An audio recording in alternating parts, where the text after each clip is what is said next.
ওয়ালাইকুম hello everyone welcome back to my daily blog. So caption দেখে বুঝতেই পারছেন যে আজকে আমি কি দেখাবো। আজকে আমি আমার বাগানে নতুন কিছু সদস্য দেখাবো যেগুলো আমি ফেসবুক পেজ থেকে কিনেছি।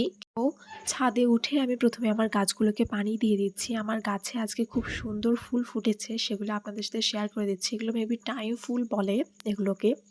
সো আমি প্রথমে চা খেয়ে নেবো, চা খাওয়ার পর আমি আবারও ছাদে যাবো এবং আমার গাছগুলোকে আমি দেখাবো যে কোন গাছ আমি কিনেছি। এটা কালো গোলাপ। এটা ছায়াতে রাখলে কালো হয় এবং রৌদ্রে রাখা হলে খয়েরি রঙের হয়ে থাকে। সো এটা মানি প্ল্যান্ট। এটা আমি indoor plants Bangladesh Facebook page থেকে কিছুদিন আগে কিনেছিলাম। ছোট্ট একটা চারা কিনেছিলাম, আজ এত বড় গাছ হয়ে গিয়েছে। আমি খুব স্যাটিসফাই তাদের কাছ থেকে গাছ কিনে। এটা হচ্ছে পেন্সিল ক্যাকটাস। এটাও ছোট্ট একটু চারা নিয়েছিলাম। এটাও অনেক বড় হয়ে গিয়েছে। আমার সম্পূর্ণরূপে স্যাটিসফাইড আমি এই গাছগুলো কিনে। সো এরপর যে গাছটা দেখাবো এটা মেবি এক ধরনের ক্যাকটাস, সঠিক নাম আমি জানি না এটার সঠিক নাম। সো এই গাছটাও অনেক ভালো দিয়েছে তারা। প্রত্যেকটা গাছই আমাকে অনেক সুন্দর দিয়েছে। আপনারা যদি আগ্রহী থাকেন তাহলে অবশ্যই ইনডোর প্ল্যান্টস বাংলাদেশ এই ফেসবুক পেজে আপনারা ভিজিট করে আসতে পারেন। সো আজকের ভিডিও এই পর্যন্তই। আল্লাহ হাফেজ।